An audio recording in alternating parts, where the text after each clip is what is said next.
Assalamualaikum warahmatullahi wabarakatuh.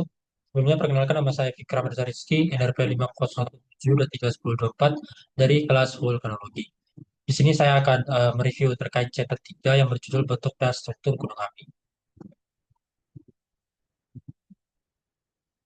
Nah, sebelum itu kita pendahuluan terlebih dahulu di mana seperti yang kita tahu bahwa magma yang mencapai permukaan bumi itu pasti akan membentuk berbagai bentuk dan struktur gunung api yang mencerminkan fitur bentang alam baik dari bentuk luar dan penampakan dalam dari strukturnya.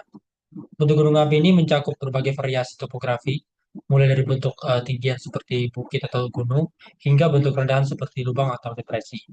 Ukurannya sangat bervariasi, mulai dari beberapa puluh meter, biasa berupa kubah lava atau mar, hingga puluhan kilometer dan ketinggian lebih dari 5.000 meter mdpl.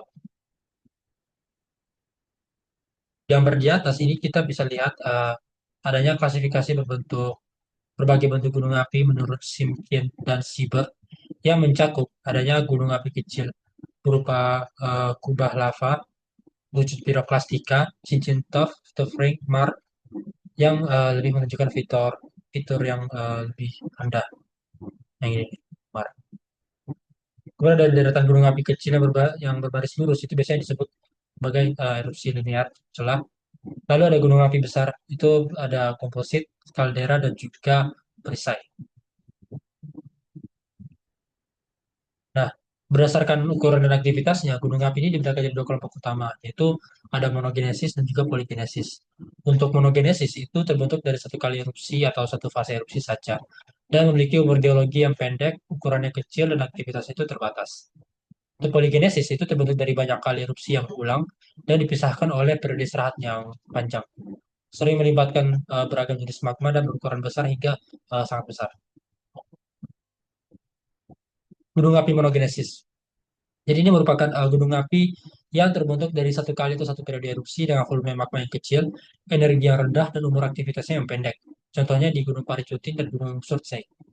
Adanya kubah lava atau lava dome terbentuk dari magma yang sangat kental yang keluar ke permukaan lalu membeku cepat di atas kawah, menumpuk menjadi kubah dan kadang si kubah lava ini disebut sebagai boka lava dan pada gunung tua itu dapat berubah menjadi kerucut lava akibat erosi.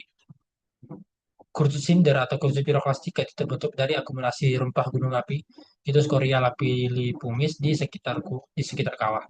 Jenis-jenisnya ada erupsi linear atau rekahan, mana magma keluar dari garis lurus mengikuti struktur sesar. Ada kursus cinder atau cinder cones, itu tersusun dari skoria atau pumis. Ada kursus tuff, itu tersusun oleh abu gunung api yang memiliki tinggi hingga 300 meter dengan lereng luar dan dalam curam. Lalu ada cincin tuff di mana berlereng landai, kawahnya lebar, tersusun oleh gunung api, dan ada mar, di mana terbentuk akibat letusan hidroklastika, atau bisa dikatakan interaksi dari magma dan air tanah. Memiliki diameter 100 sampai 3.000 meter dan kadang membentuk danau kawah. Contohnya di Marbambak, Gempong, dan Gunung Bromo yang berada di lereng bawah Gunung Muria, Jawa Tengah. Kayak ini. Ini yang tadi kubah lava atau lava dome. Kemudian ini skema dari gunung api Mar. Dan ini untuk contoh dari Mar di daerah Gunung Muria.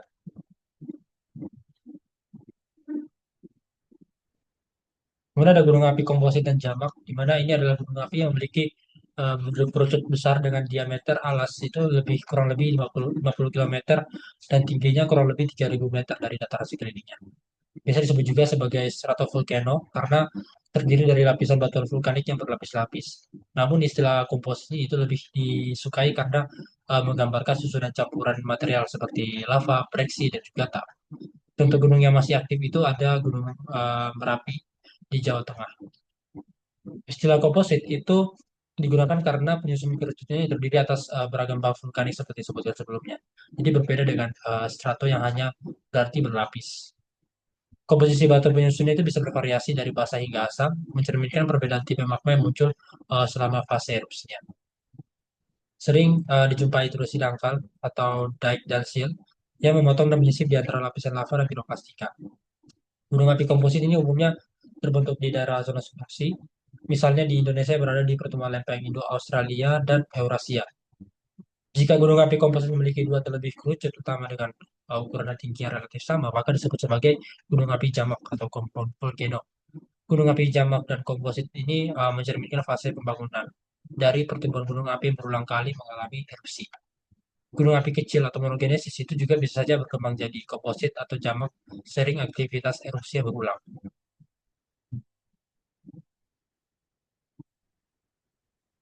Lalu ada kompleks gunung api, di mana kompleks gunung api ini terbentuk di wilayah yang memiliki banyak lubang erupsi dan tumpang tindih aktivitas vulkaniknya, baik dari lokasi letusan maupun endapannya.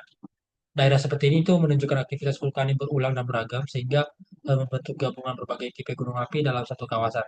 Misalnya di kompleks gunung api Dieng di Jawa Tengah. Dalam satu kompleks itu bisa saja ditemukan beragam bentuk gunung api, seperti kerucut komposit stratovolcano, gunung api monogenesis dari kerucut kecil, kubah lava dan mar, dan ada gunung api kaldera. Kompleks-kompleks ini itu menggambarkan evolusi vulkanik yang panjang dengan berbagai tahap erupsi yang membangun dan merombak struktur geologis hebat. Lalu ada gunung api kaldera.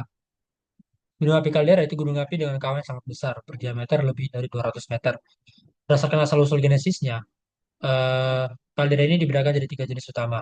Itu ada kaldera letusan, di mana terjadi akibat letusan besar dari akumulasi gas magma yang bertekanan tinggi di bawah gunung api, terutama untuk tipe komposit. Gas ini itu terbentuk dari diferensiasi magma atau pencampuran magma basah dan asam. Contohnya di kaldera Toba, di Krakatau, dan juga Tengger.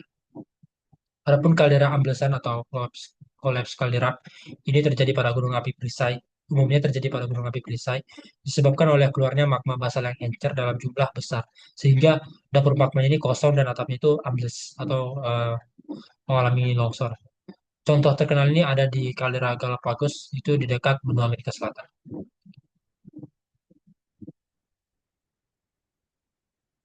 Lalu ada kaldera longsoran. Oh ya, tadi ambles ya.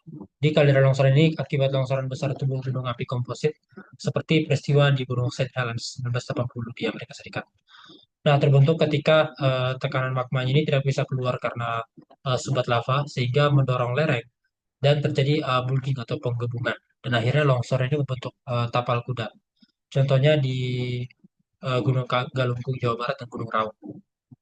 Tipe longsoran ini biasa disebut sebagai tipe Bezimiani atau Saint Helens, sedangkan longsoran akibat letusan hidrotermal itu dikenal sebagai tipe Bandai. Longsoran juga bisa disebabkan oleh gempa tektonik. Periode pembentukan kaldera itu disebut fase perusakan dalam evolusi gunung api. Jadi setelah fase ini, dalam kaldera itu sering muncul anak gunung api atau bisa disebut soma volcano yang menandai adanya fase konstruksi kedua. Contohnya di kaldera Tengger, Gunung Bromo.